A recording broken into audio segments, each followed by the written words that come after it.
নমস্কার, আপনারা দেখছেন আমার ছোট্ট YouTube channel voice of Anirban. সঙ্গে আমি আপনাদের আপনজন অনির্বাণ চৌধুরী। আজকে সন্ধেবেলায় এই ভিডিওটা নিয়ে এলাম দুর্গাপুজোকে সামনে রেখে। তবে দুর্গাপুজো নয়, এটা দুর্গাপুজোর বিসর্জন এবং সুনির্দিষ্টভাবে বলতে গেলে এটা চুঁচুড়ার ঘটনা। সেখান থেকে সেখানকার আমার খুব ঘনিষ্ঠ যারা, তারা বিভিন্ন ভিডিও পাঠিয়েছে। আমি সেগুলো আপনাদের সামনে দেখাবো। আমি আলোচনা করব কি বিষয়, সেটা তো থাম্বনেইলে আপনারা দেখেইছেন। এবং আমি দেখাবো একটা অভিনব বিসর্জন। শুধু তাই নয়, এই বিসর্জন দেখে আমি একজন ধর্মনিরপেক্ষ মানুষ হিসাবেও আমার খুব খারাপ লেগেছে। আর দ্বিতীয়ত হচ্ছে, আমি শোনাবো যে ওখানে যাদের উপস্থিতিতে এই ঘটনা ঘটলো, চুঁচুড়া মিউনিসিপ্যালিটির চেয়ারম্যান, তার সঙ্গেও কথা বলেছিলাম। ওই যে ক্লাবের প্রতিমা, সেই ক্লাবের সঙ্গেও কথা বলেছিলাম, সম্পাদকের সঙ্গে। আমি সবটা আপনাদের শোনাবো, দেখাবো এই ভিডিওর মধ্যে দিয়ে। আমি আপনাদেরকে বলবো যে ভিডিওটা পুরোটা দেখে আপনাদের মতামতটাও আপনারা কমেন্ট সেকশনে রাখবেন। অবশ্য একটা কথা মাথায় রাখতে হবে যে আমাকে কেউ কিন্তু ওই হিন্দুত্ববাদী ইত্যাদি বলে দাগাবেন না, কারণ আমার প্রিভিয়াস ভিডিওগুলো দেখলে বুঝবেন আমি ধর্মনিরপেক্ষ মানুষ। আমি সব ধর্মের প্রতি শ্রদ্ধাশীল এবং যে অন্যায় হবে, অন্যায়ের বিরুদ্ধে আমি প্রতিবাদ করব। এখন বিষয়টা হলো যে এই যে চুঁচুড়ার ঘটনাটা, আপনারা এই বিসর্জনের ভিডিওটা দেখলে চমকে যাবেন। আপনাদের শুধু বলে রাখি কিভাবে আমরা দেখি সাধারণত বিসর্জন, মা দুর্গা হোক, যে কোনো প্রতিমাকে হোক, গঙ্গা বা পুকুরের সামনে নিয়ে আসা হয়, তাকে 7 বার ঘোরানো হয়। ঘোরানোর পরে বাড়ির সব লোক বা ক্লাবের লোক পায়ে হাত দিয়ে সবাই প্রণাম করেন প্রতিমা এবং আশেপাশের জনদের, করে তারপরে প্রতিমাটা জলে দেওয়া হয়। এই তো সাধারণ রীতি। এবং জলে দেওয়ার পরে সেই জল সবার মাথায় শান্তির জল হিসেবে ছিটিয়ে দেওয়া হয় বলে আমরা দেখে এসেছি। আমি নিজে কোনো পুজোর সঙ্গে জড়িত না, আমার বাড়িতেও পুজো হয় না। আমি এগুলো দেখেছি, তাই আপনাদের বললাম। এটাই পরম্পরা, আমি ছোটবেলা থেকে দেখে এসেছি। আর এই ক্ষেত্রে যেটা হলো সেটা হচ্ছে ক্লাব, আপনাদের কাছে পরিষ্কার করে বলি, ক্লাব যেটা হচ্ছে মাধবীতলা সার্বজনীন দুর্গোৎসব সমিতি, চুঁচুড়ার একটি স্বনামধন্য ক্লাব। 29 বছরের পুজো। বিগত 28 বছর আমি যেভাবে বললাম সেভাবেই তারা বিসর্জন দিয়েছেন। এইবারে অন্যতা হয়েছে বলেই তারা আমাকে এটা পাঠিয়েছেন এবং আমি আপনাদের সঙ্গে এটা শেয়ার করব। আপনাদের মতামত জানতে চাইব এই ভিডিওটা দেখে। এখন এরা ক্লাবের ছেলেরা, পাড়ার মানুষ, তারা সবাই গেছেন ঘাটে। শুধু তাই নয়, সেখানে আপনার মা দুর্গাকে নিয়ে যাওয়া হয়েছে একটা গাড়িতে করে। অন্যান্য তাদের সঙ্গে যে প্রতিমাগুলো ছিল, লক্ষ্মী, গণেশ, সরস্বতী, কার্তিক ইত্যাদি সবই নিয়ে যাওয়া হয়েছে। এবারে সেখানে ওই লরি থেকে নামানো হয়নি, একেবারে ওখানে ক্রেন দিয়ে, প্রশাসনের পক্ষ থেকে ক্রেন দিয়ে মা দুর্গাকে তুলে নেওয়া হয়। তুলে নিয়ে তাকে নামানো হয় একদম গঙ্গা ঘাটের যে আপনার ওই গঙ্গার জলের সঙ্গে লাগোয়া যে চাতালটা, সেখানে তাকে নামানো হয়। নামিয়ে তাকে হোস পাইপ দিয়ে প্রথমে একটু ভেজানো হয়, গলানোও হয়নি, ভেজানো হয়। ভিজিয়ে ওই ক্রেনে করেই তাকে নিয়ে গিয়ে ডাম্পিং গ্রাউন্ডে ফেলে দেওয়া হয়। এটা যে কোনো মানুষের খারাপ লাগার কথা। যে ঠাকুর পূজিত হন 7 দিন ধরে, যাকে মানুষ নিষ্ঠা সহকারে পুজো করে, নিয়ম অনুযায়ী তাকে জলে বিসর্জন দেওয়া হয়। আজকে এটা হতে পারত। তারা যেটা চেয়ারম্যানের সঙ্গে আমরা কথা বলেছিলাম, তাতে যে বিষয়গুলো উঠে এসেছিল আমি নিশ্চয়ই আপনাদের শোনাবো। আগে একটু দেখে নিন ওই ভিডিওর বিষয়টা। আপনাদের সুবিধা হতো যে প্রতিমাটি আসছে, যদি একটু ব্যাক করে ঢোকালে আপনাদের সুবিধা হতো। বড় গাড়ি তো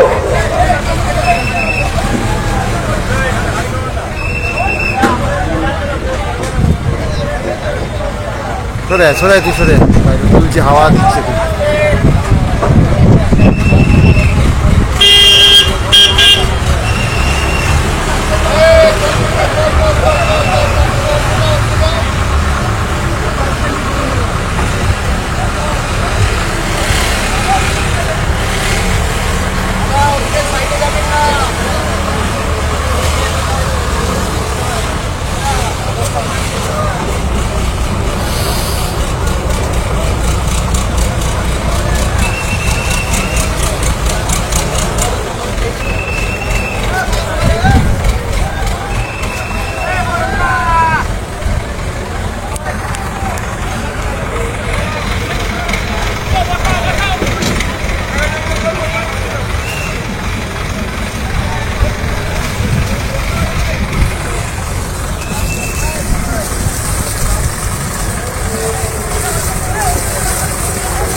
বা ম্যান্ডাটোরে প্রতিমা আসছে, গাড়ি ছেড়ে যাবেন না ড্রাইভার দাদারা, গাড়ির মধ্যে থাকবেন। কেন আমরা যেমন নির্দেশ দেবো তেমনভাবে গাড়ি এগিয়ে আসতে পারেন বা প্রতিমা বিসর্জন হয়ে গেলে গাড়ি নিয়ে বেরিয়ে যেতে পারেন।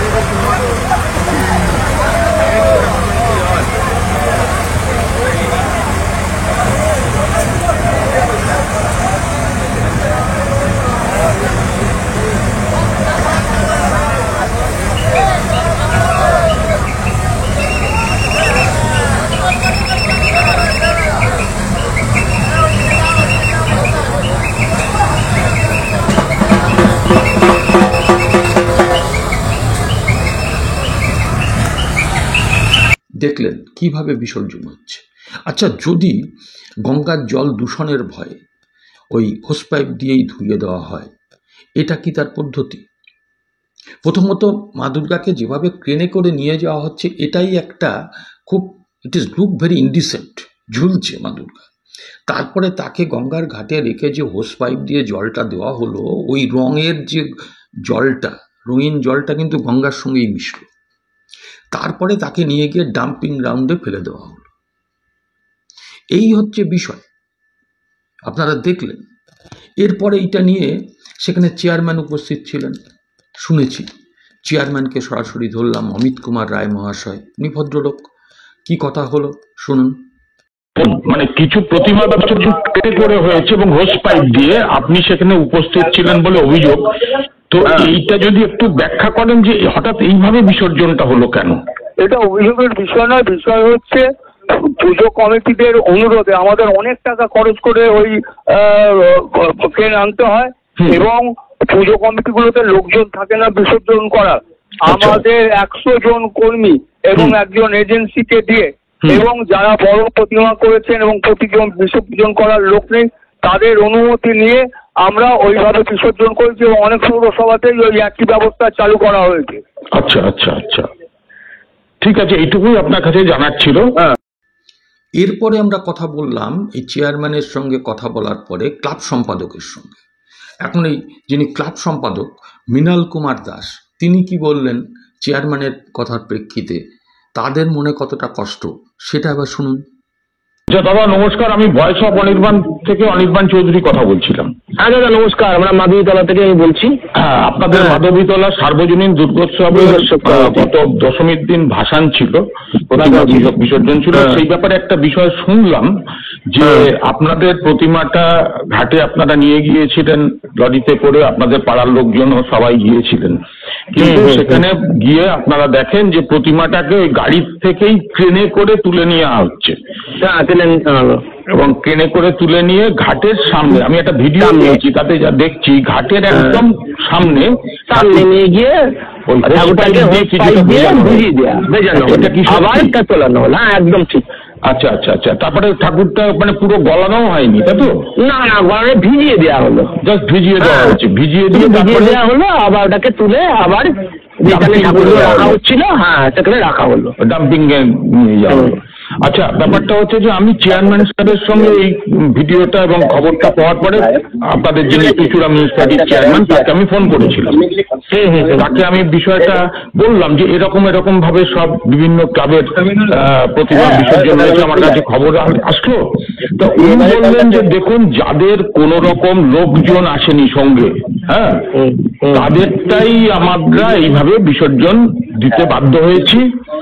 আর দ্বিতীয় কথা হচ্ছে, যত বড় ঠাকুর আছে সেই বড় বড় ঠাকুরগুলোই আমরা এইভাবে দিয়েছি এবং এটা অন্যান্য মিউনিসিপ্যালিটিতেও তাই একই কাজ করছে। আমার আপনার কাছে সুনির্দিষ্টভাবে দুটো প্রশ্ন। এক হচ্ছে যে আপনারা কি শুধু লরিতে করে ঠাকুর পাঠিয়ে দিয়েছিলেন, আপনাদের লোকজন কেউ ছিল না? না, আমাদের লোকজন ছিল, আমাদের সমস্ত ছেলেরা গেছিল। আমরা বাকি যে ঠাকুরগুলো, ওগুলো তো আমাদের ছেলেরাই গঙ্গায় ভাসান করেছে গাড়ি থেকে না দিয়ে। আচ্ছা, তার মানে দুর্গা প্রতিমার সঙ্গে আপনারা গোটা পাড়ার লোক ছিলেন, তাই তো? হ্যাঁ হ্যাঁ। এক, দুই হচ্ছে আপনাদের তাহলে এই দুর্গা প্রতিমা যে বিসর্জন হলো আপনাদের প্রথা অনুযায়ী, এটা তো 29 বছরের বোধহয় পুজো আপনাদের। হ্যাঁ 29 বছর। বিগত 28 বছরে যা করেছেন বিসর্জনের সময় 7 পাক ঘোরানো, এবার তো সেই সুযোগটা হয়নি। আমরা ওই গঙ্গায় ভাসান দিয়েছি হ্যাঁ, এইভাবে ক্রেন দিয়ে আমাদের কখনো ভাসান দেওয়া হয়নি। এটা ভাসান তো বলে না, এটা হচ্ছে এটা ভিজিয়ে দেওয়া, ঠাকুরটাকে ভিজিয়ে দিয়ে আবার তুলে নেওয়া হলো। আচ্ছা, না আমি বলছি যে বিগত 28 বছর তো আপনারা 7 পাক ঘুরিয়ে বিসর্জন দিয়েছেন। অবশ্যই, হ্যাঁ বিসর্জন দিয়েছি 7 পাক ঘুরিয়ে। আর একটা কথা হচ্ছে যে বলছেন যে যেগুলো খুব বড় প্রতিমা, তাহলে আপনাদের কি খুব বড় প্রতিমা ছিল? আমাদের খুব বড় প্রতিমা নয়, মিডিয়াম প্রতিমা। হ্যাঁ, যেগুলো বড় প্রতিমা সেইভাবে ভাসানো হচ্ছে সেটাই বলতে পারবো না, কারণ যখন আমাদের ভেতরে ঢুকতে দেওয়া হচ্ছিল তখন আমাদের ঠাকুরটাই ছিল ভেতরে। আমাদের ঠাকুরটাই এভাবে ক্রেন দিয়ে ভাসান দেওয়া হয়েছে। আচ্ছা, এই পুজো কমিটির সম্পাদক হিসাবে এইভাবে যে বিসর্জন হলো, এই ব্যাপারে আপনার বক্তব্যটা যদি একটু বলেন। দেখুন, আমরা 7 দিন ধরে আমাদের পাড়ার মহিলারা নিষ্ঠাভাবে মাকে পুজো করে। হ্যাঁ, আমরা সমস্তভাবে নিষ্ঠাভাবে আমাদের পুজোটা হয়। আমরা এইভাবে যে বিসর্জন কোনোদিন চোখে দেখিনি। আমরা প্রতিবারই সবাই পাড়ার ছেলেরা ঠাকুরকে গঙ্গায় ভাসান করা হয়। এবারেই প্রথম দেখলাম এই যে নিয়মে ভাসান করা হলো। আচ্ছা, এটা আমাদের খুব মর্মাহত। আমরা সবাই পাড়ার মহিলারা বা পাড়ার ছেলেরা সবই খুব মানে ব্যথা পেয়েছে। এইভাবে ভাসান দেওয়াটা হলো না তো। আপনাদের একজন সদস্য বলছিলেন যে আমরা এবছর মা জলে যাওয়ার আগে তার পায়ে হাত দিয়ে প্রণাম করে আশীর্বাদ চাওয়ার অব্দি সুযোগ পাইনি, এটা কি ঠিক? না, একদম ঠিক। আচ্ছা আচ্ছা, এটা খুবই দুঃখজনক, মর্মাহত। স্বাভাবিক, আপনাদের প্রতি সমবেদনা রইল, এবং এই খবরটাও আমরা চাইবো যে বাংলার মানুষ ঘরে ঘরে দেখুক, জানুক। ঠিক আছে, ভালো থাকবেন, শুভ বিজয়া। আপনিও ভালো থাকবেন, শুভ বিজয়া। হ্যাঁ, ঠিক। আচ্ছা, ঠিক আছে। শুনলেন, তাহলে এই হচ্ছে বিষয়। আমি বলবো একটা কথা, পুলিশকেও ফোন করেছিলাম, পুলিশের আধিকারিকদের ফোন বেজে গেছে, ধরেনি। আমি শুধু আপনাদের এই কথাটাই বলবো যে কারোর বিশ্বাসে আঘাত দেওয়াটা কিন্তু একটা সাম্প্রদায়িকতা। আপনি যে ধর্মে বিশ্বাস করেন, যে প্রথায় বিশ্বাস করেন, সেটা আপনি পালন করুন, তার জন্য কেউ আটকাবে না। কিন্তু আপনি নিজের ধর্মটাকেই যদি বড় ধর্ম হিসাবে জাহির করে অন্যের ধর্ম বা অন্যের বিশ্বাসকে আঘাত করেন, তাহলে সেটাই হচ্ছে কিন্তু মৌলবাদ, সেটাই হচ্ছে আপনার গণ্ডগোলের মূল কারণ, অন্তত প্রশাসনের কাছে। আমি বলবো এই কাজ আপনারা ঠিক করেননি। এবং শুনলাম প্রত্যেকটি প্রতিমার সঙ্গেই প্রায় এই বিহেভ করা হয়েছে, প্রত্যেকটা ক্লাবের সঙ্গে এই বিহেভ করা হয়েছে। আমি বলবো, আমি হাত জোর করে অনুরোধ করছি পুলিশ প্রশাসন, পৌরসভা, কর্পোরেশন, সবার কাছে, যে মানুষের বিশ্বাস, যারা এই কদিন ধরে নিষ্ঠার সঙ্গে পুজো করল, তাদের যে নিরঞ্জনের ব্যাপারটা আপনারা একটা সুনির্দিষ্ট পরিকল্পনা করে করুন, যাতে কারোর মনে আঘাত না লাগে। যাক, আমি আর বাড়াবো না আমার কথা, আপনারা দেখে আপনাদের মতামত জানাবেন। নমস্কার, আজকে এই অবধি, আবার দেখা হবে পরবর্তী বিষয়ে।